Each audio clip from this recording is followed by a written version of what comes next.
나는 지금도 새벽마다 그날 강물 냄새로 깨어난다. 차갑고 비린 흙냄새가 섞인 그 물, 메콩강이었다.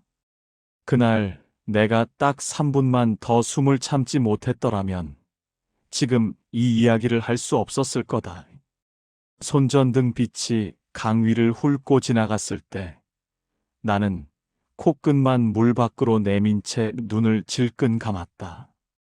심장이 터질 것 같았다. 폐가 찢어지는 것 같았다. 1초가 1분처럼 느껴졌다. 2초, 3초, 숨을 참는 게 아니라 죽음을 참는 거였다. 그 순간 머릿속을 스친 건 단 한 가지. 내가 왜 여기까지 왔지? 붉은 유니폼을 입고 구름 위를 날던 내가 왜 이 더러운 강물 속에서 숨어 있어야 하는 거지? 빛이 지나갔다. 살았다. 그때서야 숨을 내쉬었다. 조용히.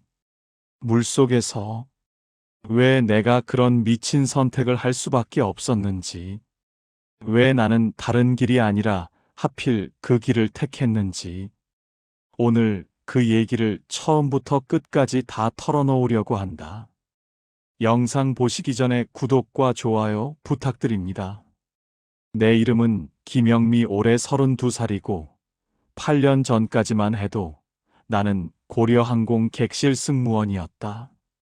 북한 하늘을 날던 사람, 평양 상공에서 구름을 내려다보던 사람, 그 하늘이 얼마나 아름다웠는지, 그리고 그 아름다움이 얼마나 잔인한 거짓이었는지. 이제 그 이야기를 시작한다. 영상 보시기 전 구독과 좋아요 한번 부탁드립니다. 2008년 평양 외국어 대학 졸업식이 끝나고 일주일 후 나는 고려항공 합격 통보를 받았다. 전화기를 내려놓고 한참을 멍하니 서 있었다.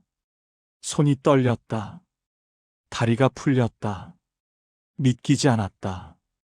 고려항공, 북한의 유일한 항공사, 거기 승무원이 됐다는 거였다. 고려항공 승무원은 아무나 할 수 있는 직업이 아니었다. 일단 성분이 좋아야 했다. 핵심 계층, 외할아버지가 항일 빨치산 출신이거나 아버지가 당 간부거나 그런 집안이어야 했다. 외모도 봤다. 키, 얼굴, 목소리 다 심사 대상이었다. 그리고 학력, 6년제 외국어 학원을 나오거나 평양 외국어 대학을 졸업해야 했다. 나는 운이 좋았다. 아버지가 평양시 인민위원회 간부였다. 성분에 문제가 없었다. 평양 외국어 대학에서 영어를 전공했고 중국어와 러시아어도 기초 이상은 했다. 키는 165cm, 얼굴은 글쎄 예쁘다는 말을 종종 들었다. 합격 후 6개월간의 교육이 시작됐다. 지옥 같았다. 아침 6시에 일어나 저녁 10시까지 훈련받았다. 영어 회화, 중국어 회화, 러시아어 기초, 기내 안전 수칙, 응급 처치, 서비스 자세, 미소 짓는 법까지 배웠다. 거울 앞에 서서 입꼬리를 올리는 연습을 수십 번 했다. 가장 힘들었던 건 걷는 훈련이었다. 머리 위에 책을 올리고 걷는다. 떨어뜨리면 처음부터 다시. 하이힐을 신고 계단을 오르내린다. 발목이 꺾이면 처음부터 다시. 밤에 기숙사 침대에 누우면 발이 퉁퉁 부어 있었다. 마사지를 해도 아침이면 또 걸어야 했다. 그래도 버텼다. 버틸 수 있었던 건 유니폼 때문이었다. 교육 첫날, 교관이 유니폼을 보여줬다. 붉은색 재킷, 붉은색 치마, 붉은색 모자, 온통 붉은색, 북한을 상징하는 색. 촌스럽다는 평도 있었지만 나에게는 달랐다. 그건 꿈이었다. 저 옷을 입고 하늘을 나는 거. 그게 내 꿈이었다. 6개월 후 드디어 유니폼을 입었다. 거울 앞에 섰다. 심장이 뛰었다. 재킷 단추를 채우고 치마를 매만지고 모자를 썼다. 거울 속에 나는 낯설었다. 이게 나인가? 고려항공 승무원 김영미. 믿기지 않았다. 첫 비행 전날 밤. 잠이 오지 않았다. 천장만 바라봤다. 내일이면 하늘을 난다. 진짜로 구름 위로 올라간다. 설렘과 두려움이 뒤섞였다. 심장이 계속 뛰었다. 다음 날 아침 평양순환국제공항. 첫 비행은 평양-베이징 노선이었다. 가장 인기 있는 노선. 외국인 승객이 많이 타는 노선. 비행기에 올라탔다. 인류신 항공기. 오래된 기종이었지만 그때 나에게는 최첨단 우주선처럼 보였다. 좌석 사이를 걸으며 점검했다. 손이 떨렸다. 실수하면 안 된다. 실수하면 안 된다. 이륙 시간. 기장의 안내 방송이 나왔다. 비행기가 활주로를 달렸다. 속도가 붙었다. 몸이 좌석에 눌렸다. 그리고 떴다. 땅이 멀어졌다. 평양 시내가 작아졌다. 대동강이 실처럼 가늘어졌다. 구름이 다가왔다. 하얀 구름, 뭉게구름, 구름 속으로 들어갔다. 창밖이 하얘졌다. 아무것도 안 보였다. 그리고 다시 밝아졌다. 구름 위였다. 태양이 있었다. 눈이 부셨다. 너무 밝아서 눈을 제대로 뜰 수가 없었다. 하지만 그 빛이 좋았다. 따뜻했다. 아름다웠다. 구름 위의 태양. 땅에서는 볼 수 없는 태양. 나는 그때 처음 알았다. 하늘 위에도 세상이 있다는 걸. 구름 위에도 빛이 있다는 걸. 눈물이 날 뻔했다. 아니, 조금 났다. 몰래 훔쳤다. 승무원이 우는 모습을 보여주면 안 됐으니까. 비행 중에 기내 안내 방송을 했다. 영어로. Ladies and gentlemen, we are now cruising at an altitude of. 목소리가 떨렸다. 하지만 끝까지 했다. 승객들 중 몇 명이 고개를 끄덕였다. 잘했다는 뜻인 것 같았다. 가슴이 뿌듯해졌다. 베이징 도착. 그리고 다시 평양으로. 집에 돌아왔을 때 어머니가 저녁을 차려놓고 기다리고 계셨다. 된장찌개, 김치, 밥. 소박했지만 따뜻했다. 식탁에 앉아 비행 이야기를 했다. 구름 위에서 본 태양 이야기, 영어 방송 이야기. 어머니는 웃으며 들으셨다. 아버지는 말없이 밥을 드시다가 식사가 끝나고 나서 내게 말씀하셨다. 유니폼 입은 사진 한 장 달라고. 며칠 후 거실에 액자가 걸렸다. 붉은 유니폼을 입은 내 사진. 아버지가 손수 걸었다. 아버지는 그 액자를 보며 웃으셨다. 말은 안 하셨지만 자랑스럽다는 게 느껴졌다. 그때 나는 생각했다. 이 행복이 영원할 거라고. 구름 위의 태양처럼 이 빛은 절대 꺼지지 않을 거라고. 몰랐다. 그 빛이 얼마나 쉽게 꺼지는지. 고려항공 승무원이 된 지 2년이 됐다. 평양-베이징 노선이 내 주력이었다. 한 달에 10번 넘게 오갔다. 이제는 눈 감고도 할 수 있을 것 같았다. 이륙, 서비스, 착륙. 반복, 반복, 반복. 베이징에 도착하면 호텔에서 하룻밤을 묵었다. 외출은 제한됐다. 단체로 움직여야 했고 혼자 돌아다니면 안 됐다. 감시가 있었다. 북한 대사관에서 나온 사람들이 우리를 지켜봤다. 하지만 호텔 방 안에서는 자유로웠다. 그날 밤도 그랬다. 비행이 끝나고 호텔 방에 들어왔다. 샤워를 하고 침대에 누웠다. 잠이 오지 않았다. 심심했다. TV를 켰다. 중국어 채널, 영어 채널, 뉴스, 다큐멘터리. 별로 흥미가 없었다. 채널을 돌렸다. 돌리고 또 돌렸다. 그러다 멈췄다. 화면에 한글이 보였다. 한국 드라마였다. 처음엔 흠칫했다. 남조선 거 봐도 되나? 주변을 둘러봤다. 당연히 아무도 없었다. 혼자였다. 문은 잠겨 있었다. 조금만 보자. 볼륨을 낮추고 화면을 봤다. 현대적인 아파트가 나왔다. 넓은 거실, 커다란 TV, 깨끗한 부엌, 냉장고 문을 열었는데 음식이 가득 차 있었다. 과일, 음료수, 반찬들. 가족이 식탁에 모여 앉았다. 저녁을 먹는 장면. 삼겹살. 그들은 삼겹살을 구워 먹고 있었다. 두툼한 고기.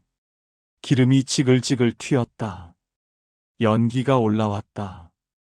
그들은 웃으며 고기를 집어 쌈을 쌌다. 아무렇지 않게, 당연하다는 듯이. 충격이었다. 북한에서 삼겹살은 귀한 음식이었다. 명절에나 먹을 수 있었다. 그것도 형편이 좋은 집에서나. 일반 가정에서 삼겹살을 저렇게 구워 먹는 건 상상도 못할 일이었다. 드라마는 계속됐다. 주인공이 차를 몰았다. 번쩍이는 자동차. 도로는 깨끗했고 양옆에 높은 건물들이 늘어서 있었다. 밤이었는데 거리가 환했다. 네온사인, 간판, 불빛. 주인공이 핸드폰을 꺼냈다. 화면을 터치했다. 영상통화를 했다. 상대방 얼굴이 화면에 떴다. 심장이 빨라졌다. 이게 남조선? 우리가 배운 남조선은 미제의 식민지였다. 인민들이 굶주리고 거리에 거지가 넘쳐나고 자본가들만 잘 사는 지옥 같은 곳. 그렇게 배웠다. 그런데 화면 속 남조선은 급하게 TV를 껐다. 심장이 미친 듯이 뛰었다. 손이 떨렸다. 식은땀이 났다. 본 거 들키면 안 된다. 절대 안 된다. 이불을 뒤집어 쓰고 누웠다. 눈을 감았다. 하지만 잠이 오지 않았다. 머릿속에서 드라마 장면이 계속 재생됐다. 삼겹살, 아파트, 자동차, 핸드폰, 다음날 비행. 평양으로 돌아가는 비행기 안에서도 그 장면들이 떠나지 않았다. 승객에게 음료를 서빙하면서도, 안전벨트 점검을 하면서도 머릿속은 어젯밤 드라마로 가득 차 있었다. 며칠 후 다시 베이징행 비행. 비행기 안에서 선배 승무원 옆에 앉았다. 5년차 선배. 믿을 수 있는 사람이었다. 조심스럽게 물었다. 선배, 남조선이 진짜 못 사는 곳이에요? 선배가 나를 봤다. 잠시 침묵. 주변을 살폈다. 아무도 듣고 있지 않은 걸 확인하고 아주 작은 목소리로 말했다. 다 알아. 우리보다 잘 산다는 거. 심장이 쿵 내려앉았다. 선배가 덧붙였다. 근데 그런 말 함부로 하면 안 돼. 알지? 알았다. 고개를 끄덕였다. 그날 이후 평양 거리가 다르게 보이기 시작했다. 집에 돌아오는 길, 버스를 타고 창밖을 봤다. 회색 건물들, 어두운 거리, 가로등 불빛이 희미했다. 사람들 표정이 무거워 보였다. 예전에는 못 느꼈다. 원래 그런 거라고 생각했다. 다른 세상을 몰랐으니까. 이제는 비교 대상이 생겼다. 드라마 속 남조선 거리와 비교하면 평양 거리는 초라했다. 그 단어가 처음으로 떠올랐다. 초라하다. 밤에 이불 속에서 생각했다. 우리가 배운 것들. 남조선은 지옥이다. 미제의 식민지다. 인민들이 굶주린다. 그게 다 거짓이면? 한번 균열이 생기니까 의심이 꼬리를 물었다. 장군님 말씀도 거짓일까? 당이 하는 말도 거짓일까? 우리가 사는 이 세상 자체가 거짓일까? 무서웠다. 그 생각 자체가 무서웠다. 이불을 더 꽉 끌어안았다. 눈을 감았다. 잠이 오지 않았다. 그때는 몰랐다. 그게 시작이었다는 걸. 무너지기 전 첫 번째 금이 그어지는 순간이었다는 걸. 2012년 12월, 겨울이었다. 평양의 겨울은 매섭다. 영하 20도까지 떨어지는 날도 있었다. 그래도 우리 집은 따뜻했다. 난방이 잘 됐다. 간부 가정이니까. 이불 속이 포근했다. 그날 밤도 그랬다. 비행을 마치고 돌아와 일찍 잠들었다. 피곤했다. 베이징 왕복 2번. 다리가 욱신거렸다. 이불 속으로 파고들어 눈을 감았다. 쿵, 쿵쿵, 쿵쿵쿵. 소리에 눈을 떴다. 대문 두드리는 소리. 시계를 봤다. 새벽 4시. 누가 이 시간에? 가슴이 철렁했다. 이유 없이 불안했다. 새벽에 문을 두드리는 건 좋은 일이 아니었다. 북한에서는 방문을 열고 거실로 나갔다. 아버지가 이미 현관 앞에 서 계셨다. 등이 보였다. 평소보다 작아 보였다. 어깨가 움츠러들어 있었다. 문이 열려 있었다. 문 앞에 남자 셋이 서 있었다. 검은 외투, 검은 모자, 표정 없는 얼굴, 보이부. 말 안 해도 알았다. 옷차림, 분위기, 눈빛. 북한 사람이라면 누구나 안다. 저 사람들이 누구인지. 국가안전보위부, 북한의 비밀경찰, 정치범을 잡아가는 곳. 그곳에서 잡혀가면 돌아오지 못한다는 소문이 있었다. 아니, 소문이 아니라 사실이었다. 보위부원 중 한 명이 말했다. 김철수 동지, 잠깐 가시죠. 물어볼 것이 있습니다. 차갑고 사무적인 목소리. 아버지가 고개를 끄덕이셨다. 말없이, 저항 없이. 다른 보위부원 둘이 집 안으로 들어왔다. 나와 어머니를 스쳐 지나갔다. 아무 말 없이. 아버지 방으로 갔다. 서랍을 뒤지기 시작했다. 책상 서랍, 옷장, 책장, 다 열었다. 서류들을 꺼냈다. 봉투에 담았다. 나는 거실에 서서 그 장면을 봤다. 몸이 굳어서 움직일 수가 없었다. 다리가 말을 듣지 않았다. 어머니도 마찬가지였다. 벽에 기대서서 떨고 계셨다. 입술이 파랗게 질려 있었다. 보위부원들이 나왔다. 서류 봉투를 들고. 가시죠. 아버지가 신발을 신으셨다. 현관을 나서기 직전 아버지가 뒤를 돌아보셨다. 나를 봤다. 눈이 마주쳤다. 아버지 눈에 뭔가가 있었다. 미안함, 두려움, 체념. 뭔지 정확히 모르겠다. 다 섞여 있었던 것 같다. 입술이 움직였다. 소리는 나지 않았다. 입모양만 봤다. 미안하다. 그렇게 읽혔다. 문이 닫혔다. 아버지가 사라졌다. 어머니가 그 자리에 주저앉으셨다. 울음소리가 새어나왔다. 억누르려 했지만 억누르지 못하는 울음. 어깨가 들썩였다. 나는 그 옆에 서서 아무것도 못했다.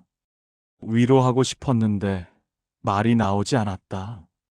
안아드리고 싶었는데 몸이 움직이지 않았다. 뭐라도 해야 하는데 뭘 해야 할지 몰랐다. 그냥 서 있었다. 얼어붙은 것처럼. 새벽 4시의 정적 속에서 어머니 울음소리만 울렸다. 다음 날부터 전화가 끊겼다. 아버지 동료들에게 연락했다. 받지 않았다. 친척들에게 연락했다. 받지 않았다. 이웃에게 물어봤다. 고개를 돌렸다. 보위부에 끌려간 사람의 가족. 아무도 엮이고 싶지 않았던 거다. 어제까지 웃으며 인사하던 사람들이 오늘은 눈을 피했다. 거리에서 마주치면 다른 길로 돌아갔다. 전염병 환자처럼 취급했다. 일주일 후 통보가 왔다. 아버지 혐의, 뇌물수수, 외화 횡령, 반국가적 언행, 판결, 정치범 수용소, 그리고 우리 가족, 연좌제, 평양 거주권 박탈. 나는 고려항공에서 해고됐다. 해고 통보를 받던 날 인사 담당자는 나를 쳐다보지도 않았다. 서류만 내밀었다. 서명하라고. 서명했다. 손이 떨렸지만 서명했다. 유니폼을 반납했다. 붉은 유니폼. 2년 넘게 입었던 옷. 접어서 봉투에 담아 건넸다.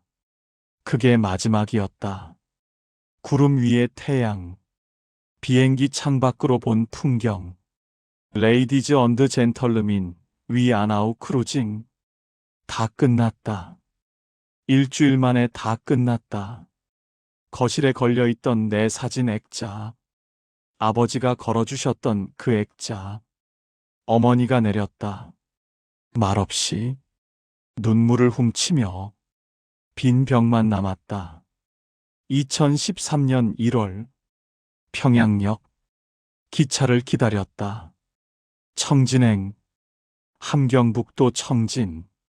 북한의 동북쪽 끝. 평양에서 가장 먼 도시 중 하나.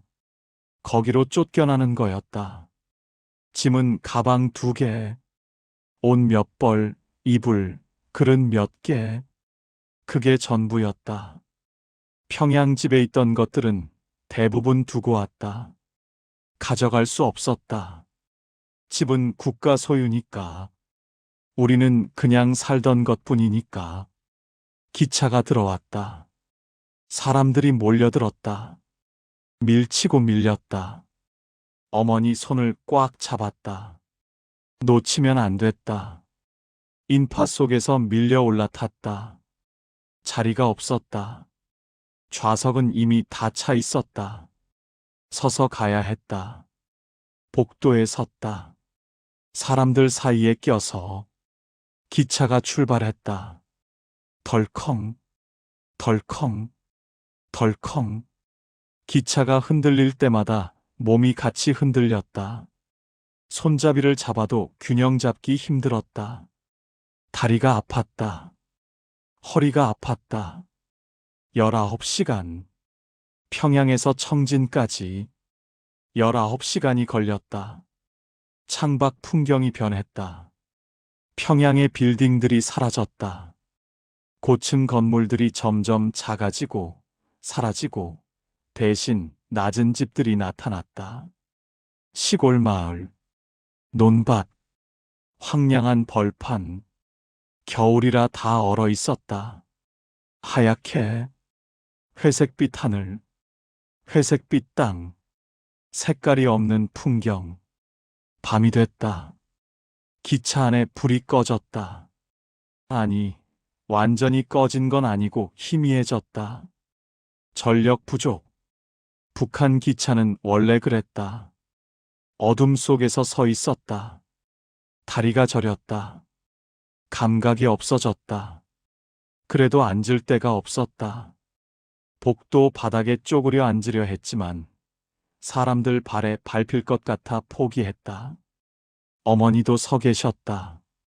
내 옆에서 아무 말씀 없이 밤새 서서 다음 날 아침 청진역에 도착했다. 기차에서 내렸을 때 다리가 풀렸다. 제대로 걸을 수가 없었다. 비틀거렸다. 어머니가 내 팔을 잡아주셨다. 청진의 첫인상, 냄새, 바다 냄새, 짠 냄새, 그리고 썩은 생선 냄새. 어딘가에서 생선 썩는 냄새가 났다. 코를 찔렀다. 그리고 추위, 평양보다 더 추웠다. 바닷바람이 뼈를 파고들었다. 옷을 여러 겹 입었는데도 몸이 떨렸다. 배정받은 집으로 갔다. 단층 흙집. 벽돌이 아니라 흙으로 지은 집. 지붕은 기와가 아니라 함석. 방은 하나. 부엌 겸 거실이 있고 방 하나. 그게 전부. 방 크기 4평 정도. 어머니와 나 둘이 살기에도 좁았다. 난방은 아궁이. 연탄이 아니라 나무를 떼야 했다. 아궁이에 나무를 넣고 불을 지피면 방바닥이 따뜻해지는 구조. 구들장. 옛날 방식. 화장실은 밖에 있었다. 재래식. 구덩이 파놓은 것. 냄새가 심했다. 겨울이라 그나마 덜했지만 들어가기 싫었다. 수도는 없었다. 물을 길어와야 했다. 우물에서 500m 떨어진 곳에 공동 우물이 있었다. 평양집을 생각했다. 아파트 5층, 방 3개, 수세식 화장실, 수돗물, 난방. 그런 집에서 살다가 여기로 온 거였다. 첫날 밤, 잠이 오지 않았다. 아궁이에 나무를 뗐지만 새벽이 되니 불이 꺼지고 방이 식었다. 이불을 뒤집어 써도 추웠다. 이가 딱딱 부딪혔다. 그리고 소리. 뭔가 방 안에서 돌아다니는 소리. 쥐었다. 이불 속에서 움츠렸다. 소리나는 쪽을 보지 않으려 했다. 눈을 질끈 감았다. 쥐가 돌아다니는 소리를 들으며 밤을 보냈다. 다음 날부터 생존이 시작됐다. 배급이 없었다. 아버지가 간부였을 때는 배급이 나왔다. 쌀, 옥수수, 기름. 매달 정해진 양이 나왔다. 이제는 아니었다. 아버지가 정치범이 됐으니 우리 가족도 배급 대상에서 제외됐다. 먹고 살려면 돈을 벌어야 했다. 장마당, 북한의 시장, 불법이지만 묵인되는 곳, 사람들이 물건을 사고 파는 곳. 어머니와 함께 장마당에 나갔다. 어머니는 떡을 만들어 팔기로 하셨다. 새벽에 일어나 떡을 만들고 아침에 장마당에 가서 팔았다. 나는 중국 물건을 중개했다. 국경 근처라 중국 물건이 많이 들어왔다. 조선족 상인들이 몰래 넘겨주는 물건들. 옷, 신발, 생필품. 그걸 받아서 되팔았다. 하루 종일 서서 물건을 팔았다. 저녁에 집에 돌아오면 다리가 부었다. 허리가 아팠다. 예전에 비행기에서 서서 일할 때도 힘들었지만 이건 차원이 달랐다. 저녁은 강냉이죽, 옥수수 가루로 만든 죽. 물을 많이 넣어서 묽게. 그래야 양이 많아 보이니까. 배를 채우려면 두 그릇을 먹어야 했다. 근데 반찬이 없었다. 김치도 제대로 못 담갔다. 배추가 비싸서. 전기는 하루 2시간, 저녁 7시부터 9시까지. 그 시간에만 불이 들어왔다. 나머지 시간은 촛불이나 석유 램프, TV는 있었지만 거의 못 봤다. 전기가 들어올 때만 잠깐. 인민반장이 감시했다. 인민반, 북한의 최소 행정단위, 2040세대가 모인 집단. 거기 반장이 있었다. 반장은 우리 집을 유심히 봤다. 정치범 가족이니까 이상한 행동하는지 불온한 말하는지 감시했다. 불시에 집에 찾아왔다. 뭐 하고 있나? 누구 만났나? 어디 갔나? 물었다. 대답했다. 거짓말도 섞어서. 진실만 말하면 위험했으니까. 밤마다 이불 속에서 울었다. 소리내면 안 됐다. 어머니가 들으실까봐. 이불을 물고 울었다. 왜 이렇게 됐을까? 한 달 전만 해도 나는 고려항공 승무원이었다. 구름 위를 날았다. 외국인 승객에게 영어로 안내방송을 했다. 지금은 쥐가 돌아다니는 흙집에서 강냉이죽을 먹으며 장마당에서 물건을 판다. 왜 이렇게 됐을까?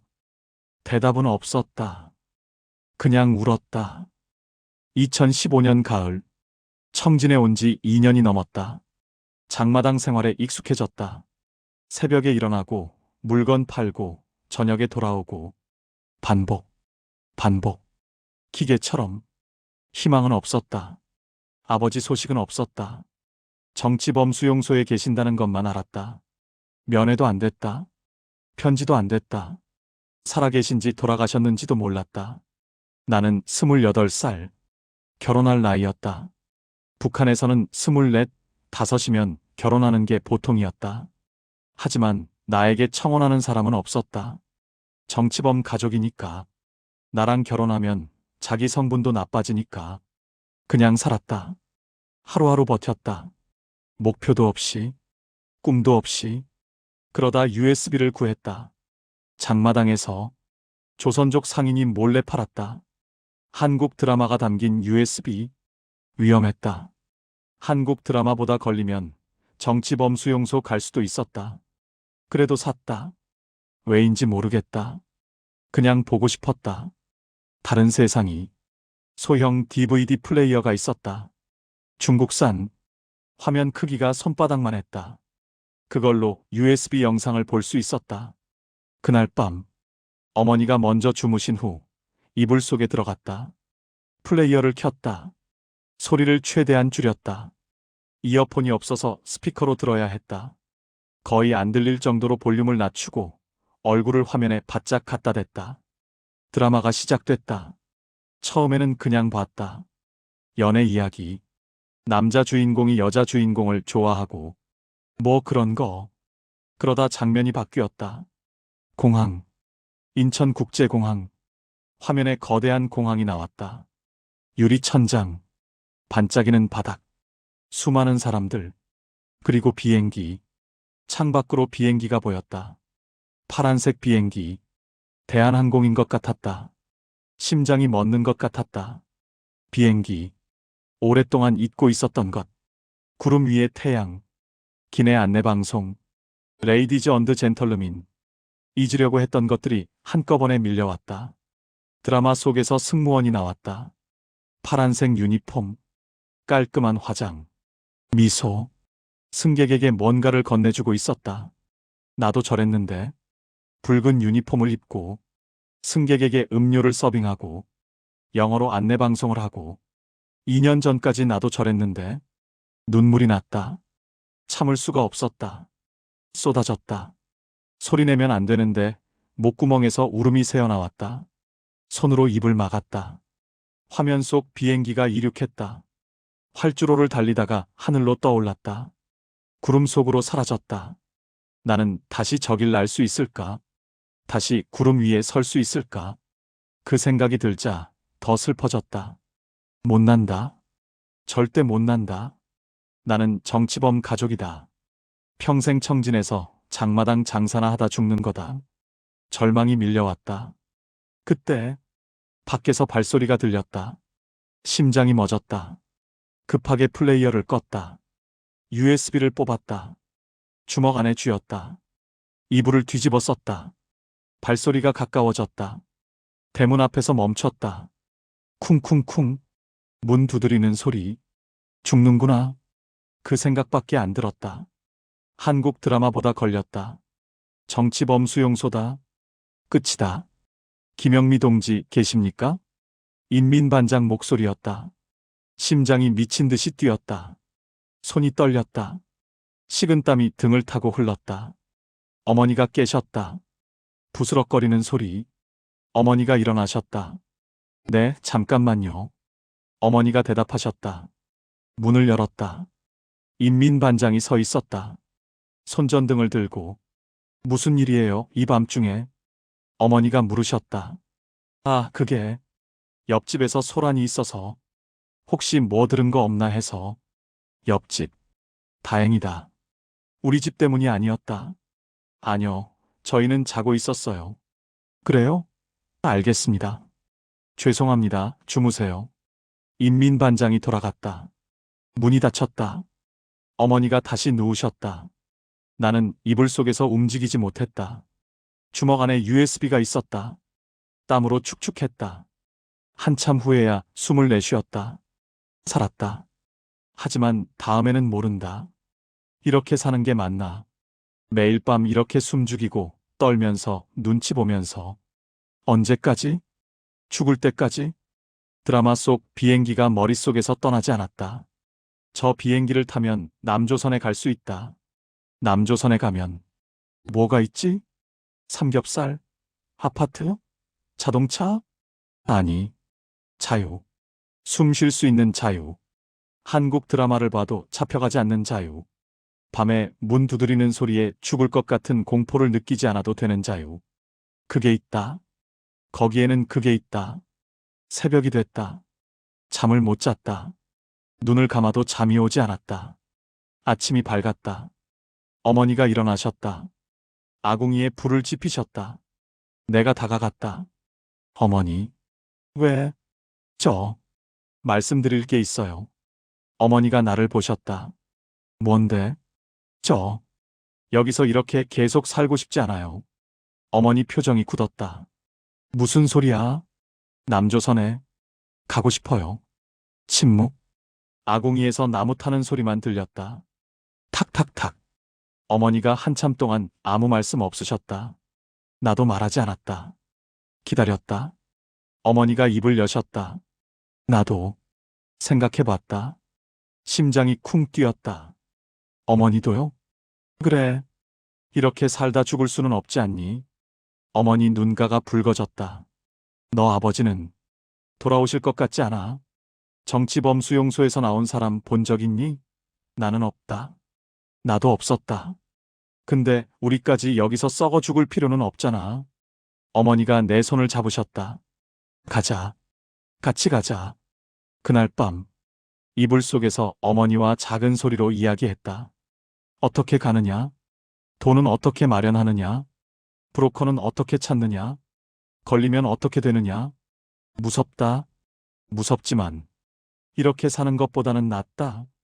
탈북을 결심했다. 그날 밤 처음으로 희망이라는 게 생겼다. 희미하지만 확실한 빛. 저 빛을 향해 가면 된다. 구름 위의 태양을 다시 볼 수 있을지도 모른다. 아니, 꼭 볼 거다. 다시 하늘을 날 거다. 2016년 봄, 눈이 막 녹기 시작할 무렵이었다. 탈북 브로커 이야기는 늘 장마당 구석에서만 흘렀다. 정면에서 말하는 사람은 없었다. 모두 눈치를 봤다. 누가 듣고 있을지 모르니까. 남쪽 보내준대.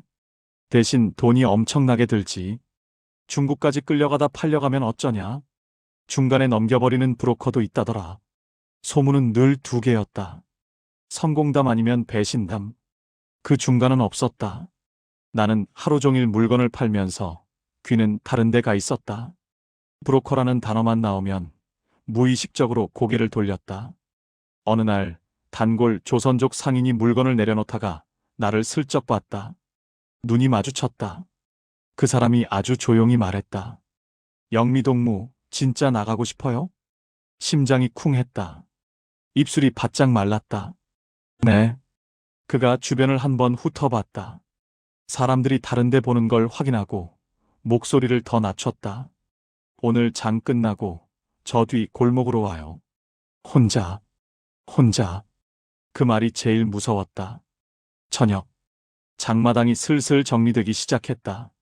사람들은 물건을 치우고 집으로 돌아갔다. 어머니는 먼저 가시라고 했다.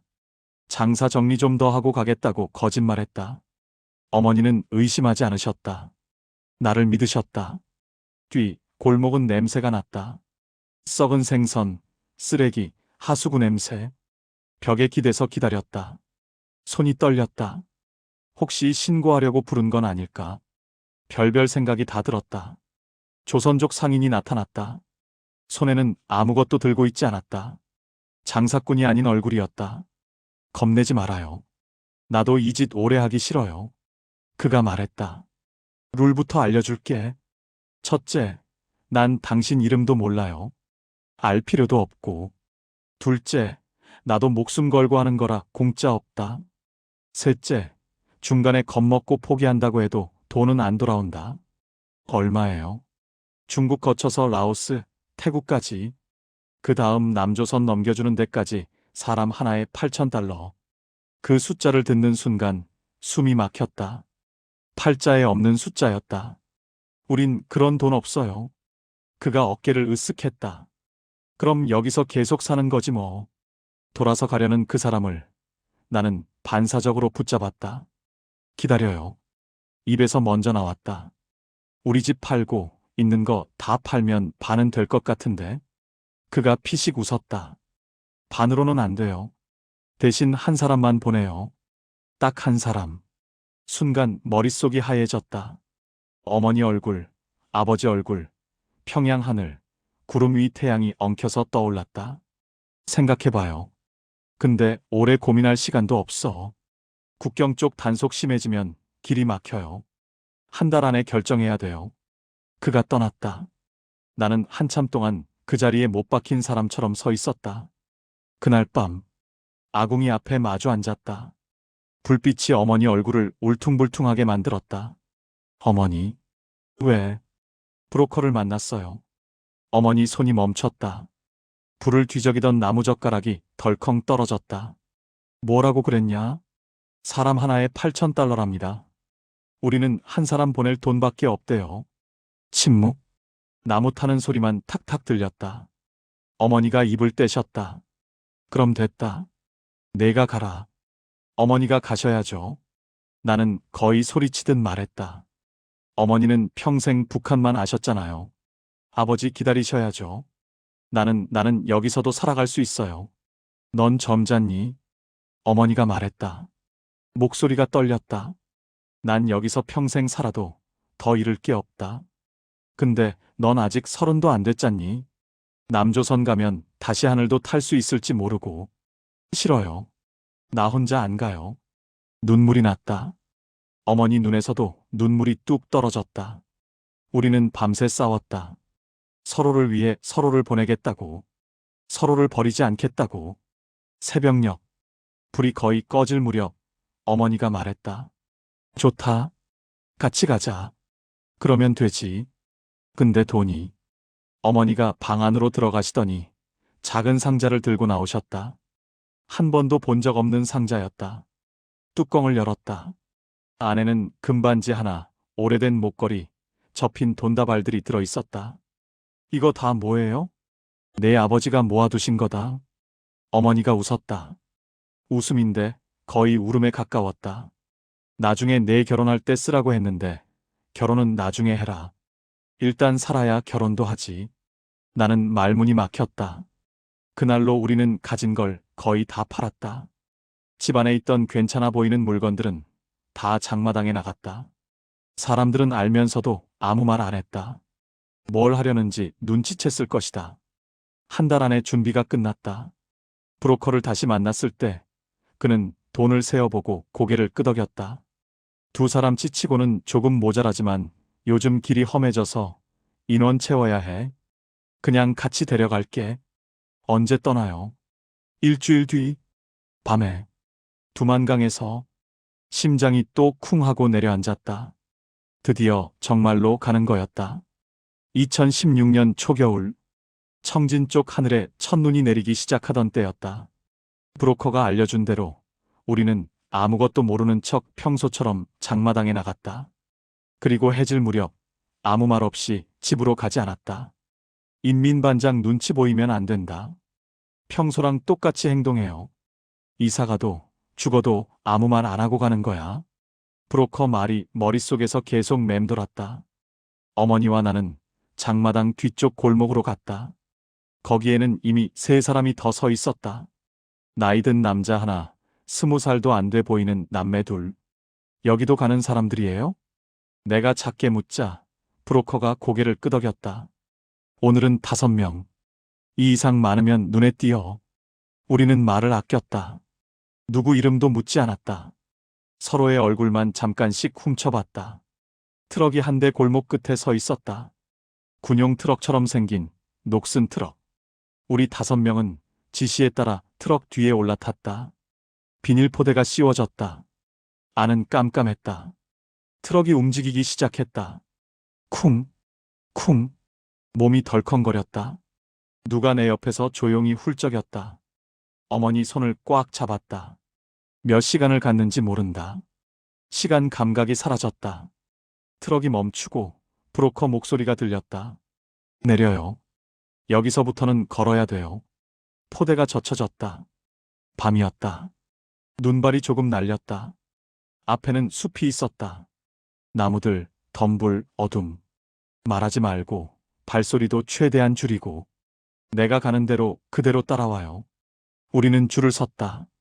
브로커가 맨 앞, 그 뒤에 남자, 남매, 나, 어머니 순서. 한 줄로 숲속으로 들어갔다. 나뭇가지가 옷에 걸렸다.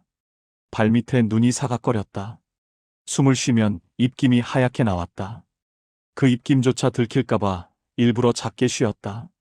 그러다 갑자기 브로커가 손을 들었다. 멈추라는 신호. 저 앞이 강이요. 그가 속삭였다. 두만강. 어둠 속에서 흐르는 물소리가 들려왔다. 철렁, 출렁, 자잘한 물살 소리. 강가에 다다랐다. 눈이 조금 더 적게 쌓여 있었다. 물 위에 얼음이 여기저기 떠 있었다. 완전히 얼어붙지는 않은 애매한 계절이었다. 조심해야 돼요. 브로커가 말했다. 여기 물 깊이는 허리 조금 넘는 정도. 근데 얼음이 깨지면 갑자기 쑥 빠질 수도 있어요. 서로 손 놓지 말고 잡고 건너요. 그가 먼저 들어갔다. 신발이 물에 잠기는 소리가 들렸다. 곧이어 남자가 들어갔다. 남매도. 그리고 내 차례였다. 발을 물에 넣는 순간 비명이 목구멍까지 치밀어 올랐다. 살이 잘려나가는 것 같았다. 발이 아니라 칼날을 물속에 넣은 느낌이었다. 입술을 깨물었다. 피맛이 났다. 어머니 손을 잡았다. 둘이 동시에 들어갔다. 물은 무릎, 허벅지, 허리까지 올라왔다. 옷이 순식간에 젖었다. 몸이 뻣뻣해졌다. 소리내지 말아요. 브로커가 앞에서 말했다. 강 한가운데쯤 갔을 때였다. 저 멀리 어둠 속에서 갑자기 불빛이 움직였다. 손전등. 군인이다. 남자가 입술만 움직여 말했다. 브로커가 손을 번쩍 들었다. 멈춰요. 우리는 그대로 얼어붙었다. 물속에서 손전등 빛이 강둑을 훑었다. 점점 가까워졌다. 심장이 미친 듯이 뛰었다. 귀에서 자기 심장 소리가 울릴 정도였다. 어머니 손이 내 손을 꽉 짓눌렀다. 나는 어머니 손을 똑같이 꽉 잡았다. 기도나 해라. 어머니 입이 그렇게 움직이는 게 보였다. 소리는 안 났다. 손전등 빛이 우리 서 있는 곳에서 몇 미터 안 되는 지점까지 와서 잠시 멈췄다. 눈이 마주친 것 같았다. 보이는 것 같았다. 다 들킨 것 같았다. 끝이다. 그 생각이 동시에 들었다. 그때 어디선가 개 짖는 소리가 났다.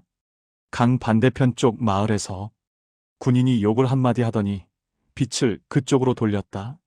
그 빛이 우리를 지나쳐갔다. 그 순간까지 우리가 숨을 쉬고 있었는지 참았는지 나도 모르겠다. 몸 전체가 마비된 느낌이었다. 조금만 더 가면 중국 쪽이요. 거의 다 왔어요. 브로커 목소리가 들렸다. 우리는 다시 한 발자국씩 움직였다. 마침내 물이 줄어들기 시작했다. 허리, 허벅지, 무릎, 발목. 강둑에 올라섰을 때 다리에 감각이 없었다. 넘어질 뻔했다.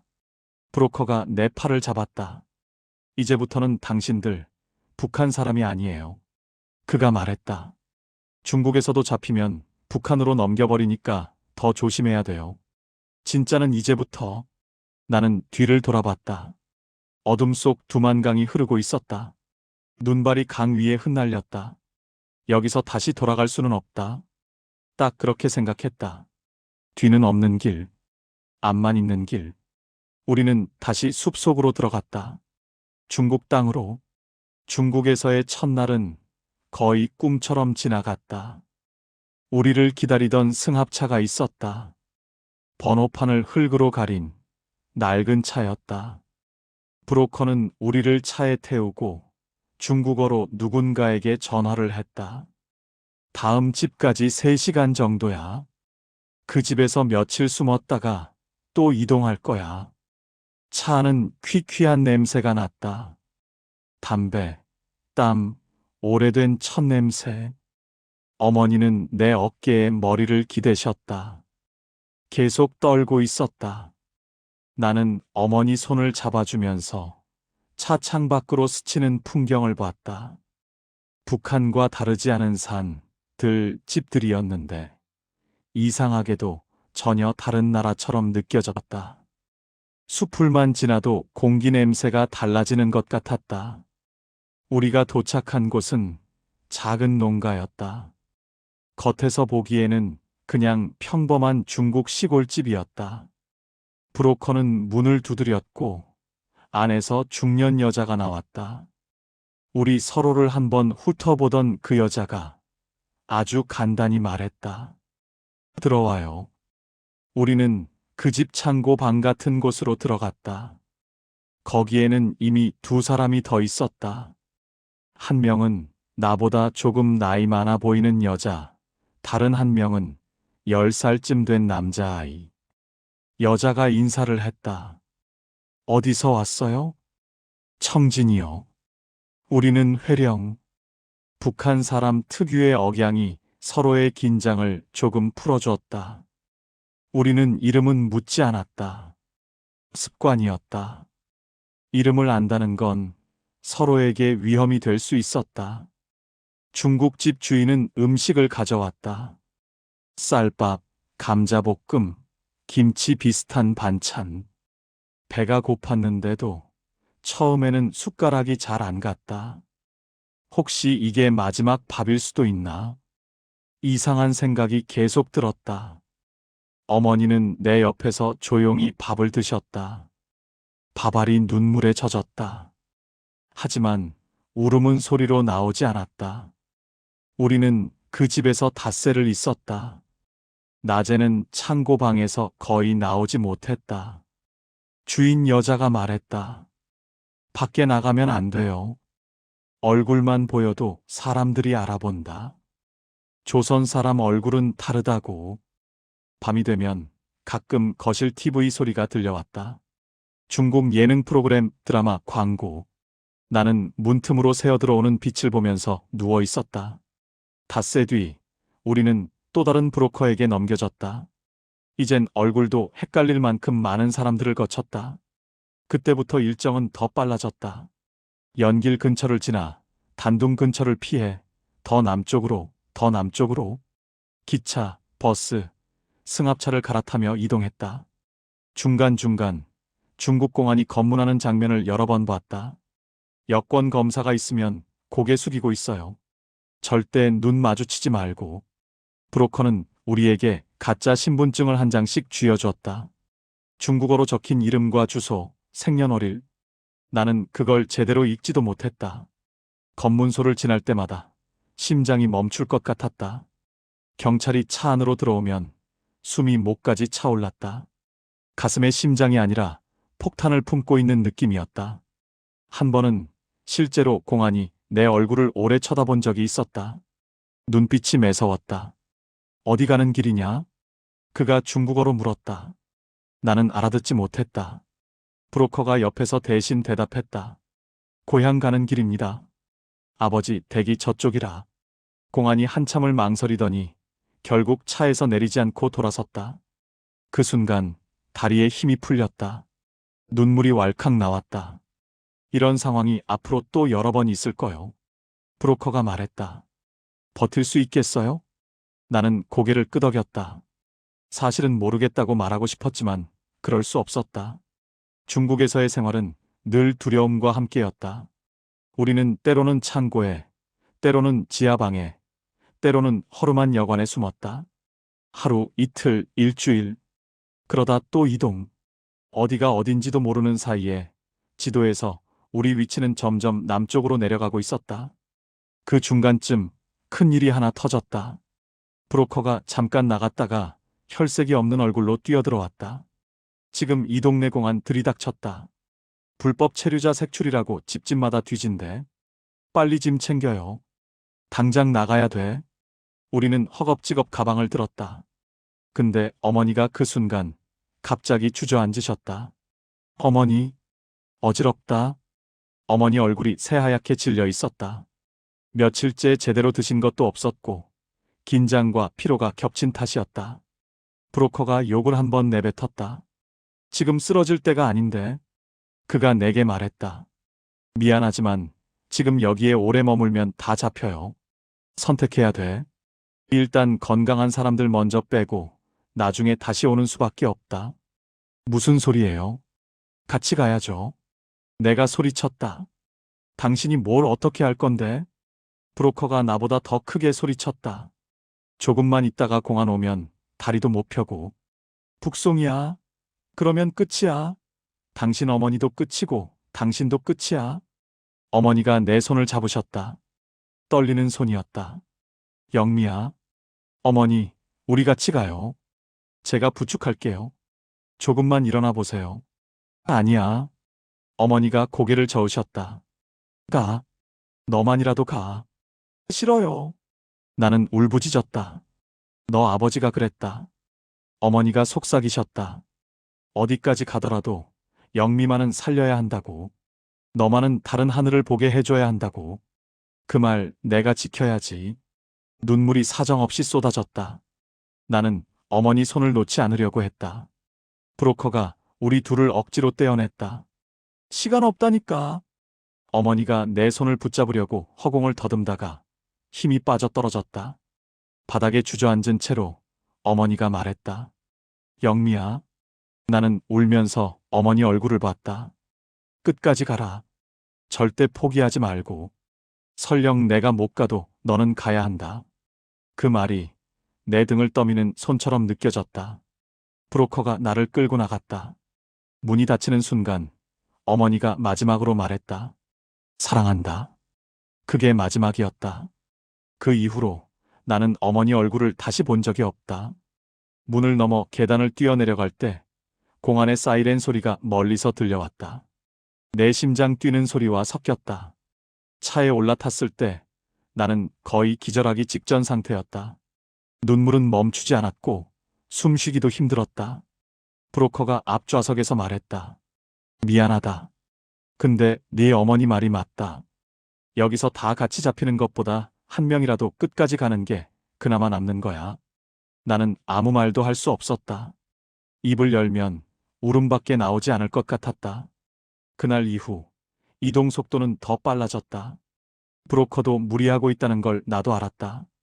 아마 어머니에 대한 죄책감 때문일 거라고 생각했다.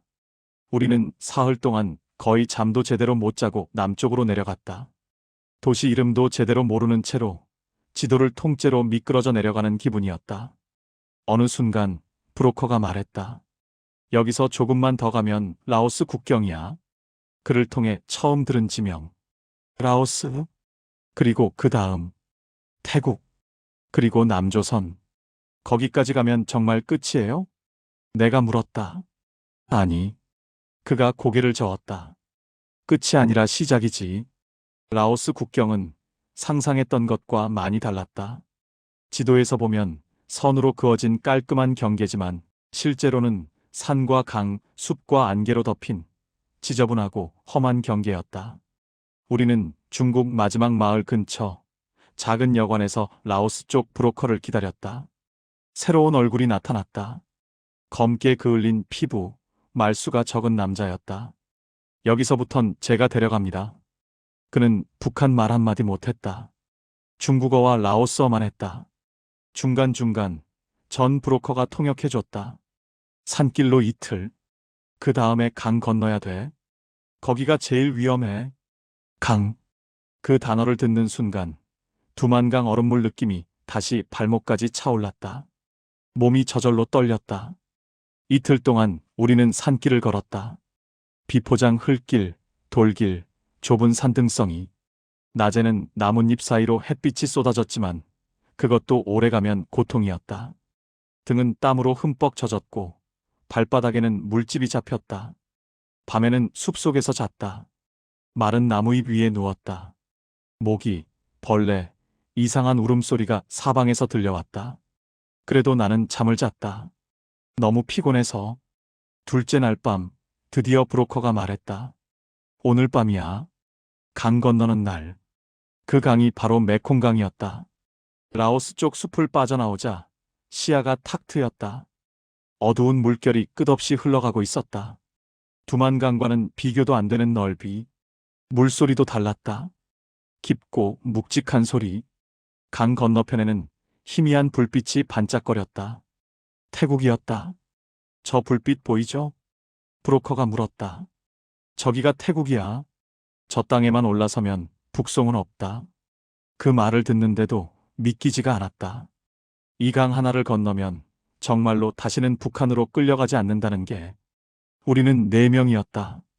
나 회령에서 왔다던 여자, 그 여자아이, 그리고 두만강 때부터 같이 왔던 나이든 남자. 다들 이미 지쳐 있었다. 작은 나무배가 한 척 있었다. 물살에 흔들리는 낡은 배였다. 한 번에 다 태우기엔 위험하다. 2번에 나눠서 간다. 브로커가 말했다. 먼저 누가 탈래요? 다들 서로 얼굴만 봤다. 먼저 가겠다고 나서는 일도, 뒤에 남겠다고 나서는 일도 다 무서운 선택이었다. 브로커가 결정을 내렸다. 여자들 먼저 간다. 애는 여기 남자와 같이 2번째에 태운다. 혹시라도 배가 뒤집히면 애는 어른이랑 있어야지. 나는 고개를 끄덕였다. 회령 여자도 마찬가지였다.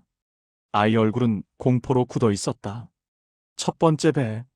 나와 회령 여자가 탔다. 브로커가 노를 잡았다. 배가 물 위를 천천히 밀려나갔다. 물살이 배 밑을 때렸다. 두만강과는 완전히 다른 감각이었다. 이건 깊이 모르는 어둠 위를 미끄러지는 느낌이었다. 강 중앙쯤 갔을 때였다. 저 멀리서 엔진 소리가 들려왔다. 작은 모터보트 소리. 그리고 이어서 손전등 빛이 수면을 훑었다. 쉿. 브로커가 노를 멈추고 속삭였다. 모두 물에 들어가. 배 옆에 매달려. 머리만 내밀어. 숨 쉬는 것도 최대한 줄이고. 멀뚱히 서 있다가 죽는 것보다 물속에 숨는 게 낫다는 판단이었다. 나는 숨을 크게 한 번 들이마셨다. 그리고 강물 속으로 몸을 집어넣었다. 메콩강 물은 따뜻했다. 두만강과는 달랐다. 하지만 그 따뜻함이 더 소름 끼쳤다. 알 수 없는 낯선 감촉이었다. 손으로 배 옆을 잡았다. 코끝만 물 밖으로 나오게 했다. 눈을 질끈 감았다. 손전등 빛이 물 위를 훑었다. 가까워졌다. 물이 반짝거렸다. 심장이 귀에서 울렸다. 폐가 타는 것 같았다. 1초, 2초. 머릿속으로 숫자를 세기 시작했다. 그게 아니면 미칠 것 같았다. 3초, 4초, 5초. 숨을 참는 게 아니라 죽음을 참는 기분이었다. 정말 그랬다. 손전등 빛이 코앞을 지나갔다. 눈꺼풀을 통해 빛이 비치는 게 느껴졌다. 숨이 목까지 차올랐다. 그냥 여기서 끝낼까? 그 생각이 스쳤다. 이렇게까지 오면서 잃은 것들이 너무 많았다. 아버지, 어머니, 평양집, 붉은 유니폼, 구름 위 태양. 여기서 손 놓고 그냥 가라앉으면 적어도 안 무서울지도 몰라. 진짜로 그런 생각이 들었다. 근데 그 순간 어머니 목소리가 들린 것 같았다. 끝까지 가라. 절대 포기하지 말고. 내 안에서 무엇인가가 버텼다. 몸 안에 남아있는 마지막 의지 같은 게 10초, 11초, 12초. 시간 감각은 엉망이었지만 나는 계속 셌다. 광기가 끼어있는 숫자 세기였다.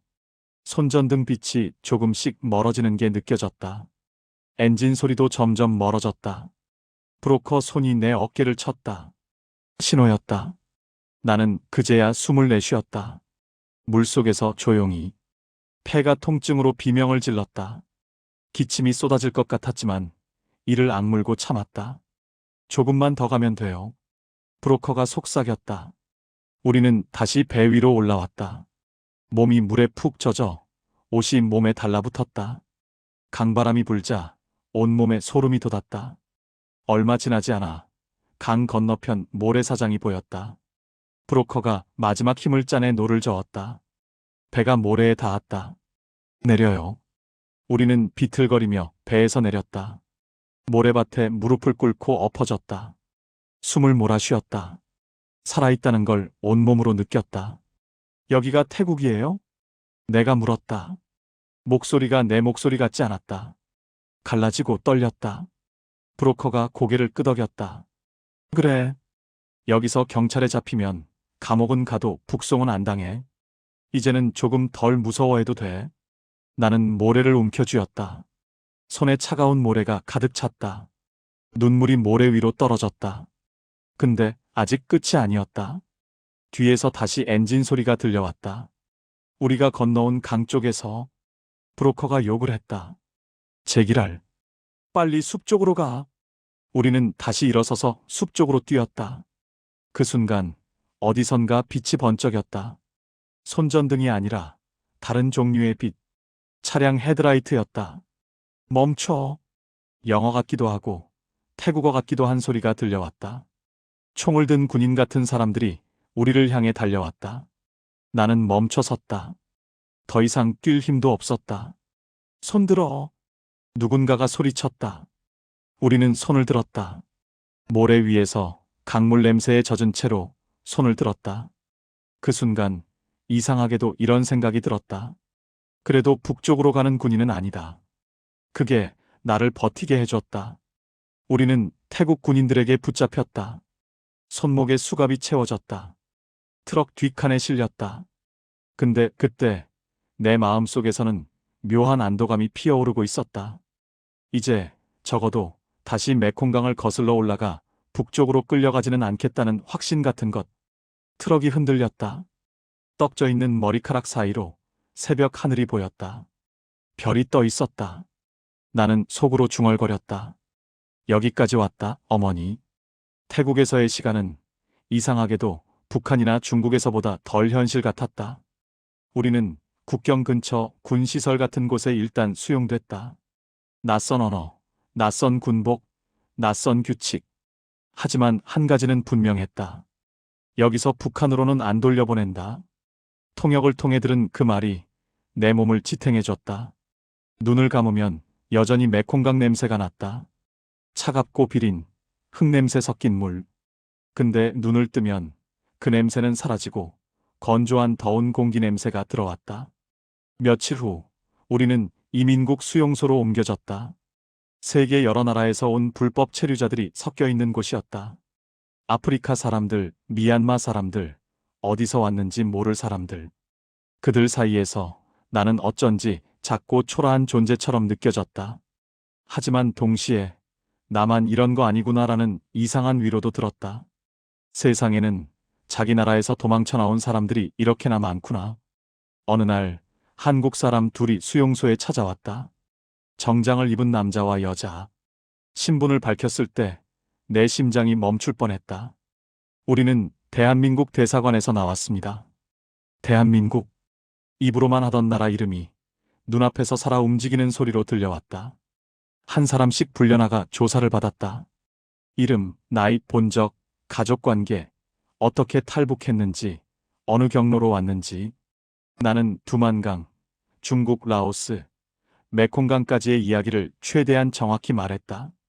가끔 말이 막히면 어머니 생각 때문에 울음이 나와서 잠시 멈춰야 했다. 조사를 마친 후 그들은 말했다. 당신은 한국으로 가게 될 겁니다. 그 말이 떨어지는 순간 나는 아무 말도 못했다. 이게 꿈인지 현실인지 구분이 안 됐다. 태국 수용소에서 지낸 시간은 몇 달이었다. 정확히 며칠 몇 달이었는지는 잘 기억이 안 난다. 날짜를 세는 게 무의미할 만큼 나는 멍한 상태로 지냈다. 그러다 어느 날 드디어 비행기 표가 나왔다.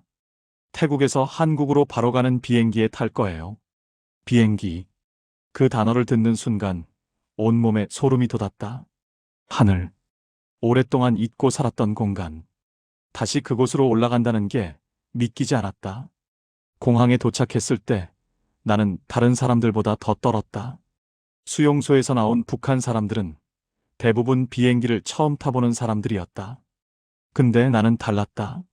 나는 예전에 그 비행기 안에서 승무원이었으니까. 대한항공 로고가 찍힌 비행기가 보였다. 파란색 동체. 가슴이 저릿했다. 탑승구 앞에서 기다리다가 나는 무심코 예전 습관처럼 주변을 둘러봤다. 승무원들이 지나갔다. 단정한 유니폼, 완벽한 미소, 자연스러운 걸음걸이. 나도 저랬는데. 북한에서 붉은 유니폼을 입고 인류신 비행기 안을 걸어다니던 내 모습이 겹쳐졌다. 눈물이 났다. 애써 고개를 돌렸다. 비행기에 탔다. 좌석에 앉았다. 이륙 멘트가 나왔다.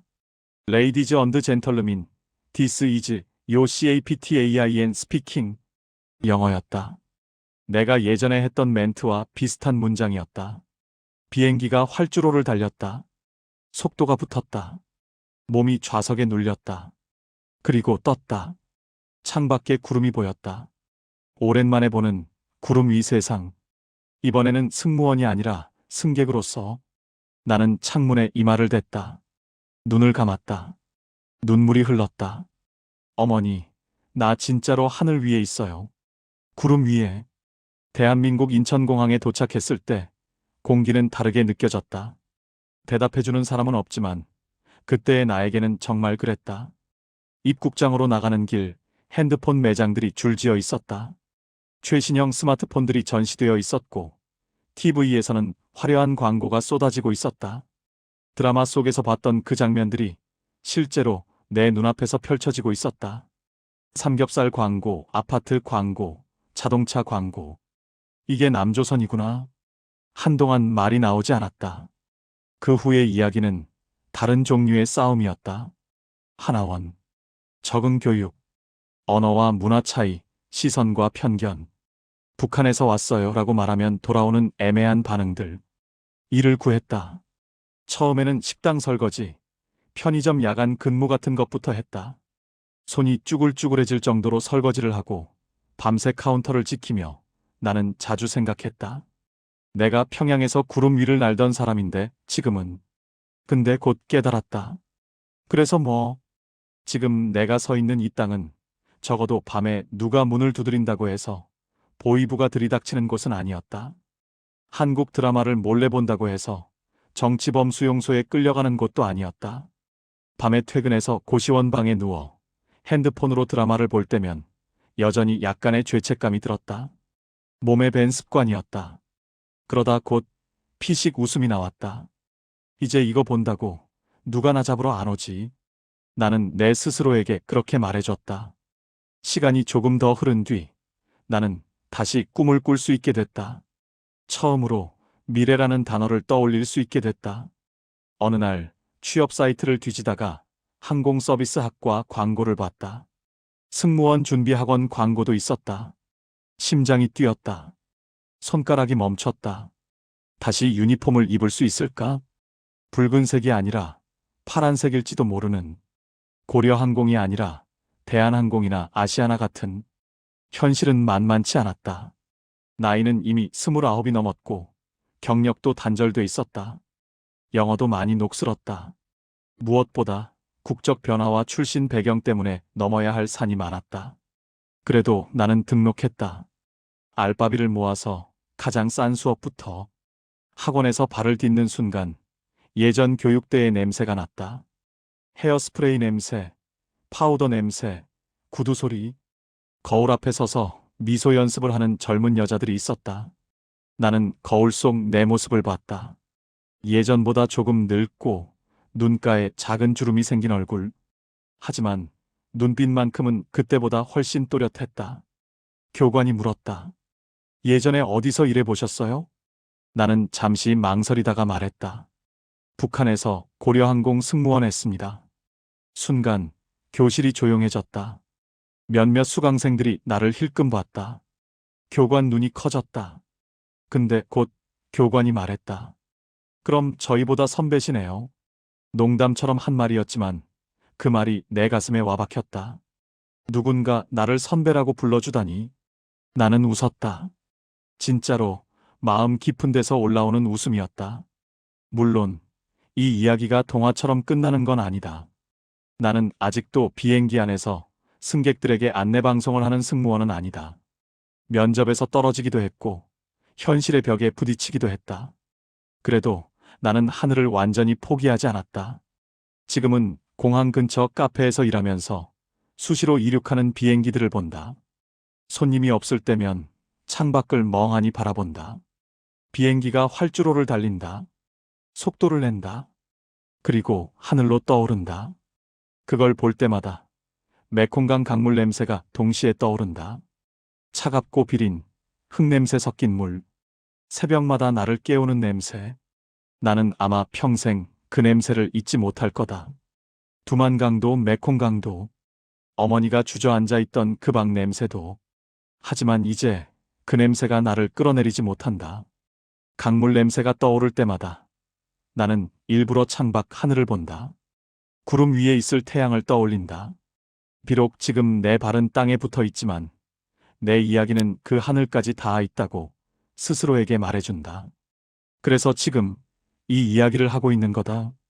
강물 냄새로 새벽마다 깨는 내가 왜 그럼에도 불구하고 다시 하늘을 꿈꾸는지. 내 이름은 김영미. 올해 32살. 북한 하늘을 날던 사람이었고 메콩강을 건너 자유를 택한 사람이다. 그리고 언젠가 어느 비행기 안에서 나는 다시 이렇게 말하고 싶다. 레이디즈 언드 젠털루민, 웰컴 안보드. 그 말이 나오는 날까지 나는 계속 걸을 거다. 강을 건널 때 버텼던 것처럼, 숨이 막혀도 죽음을 참아냈던 것처럼.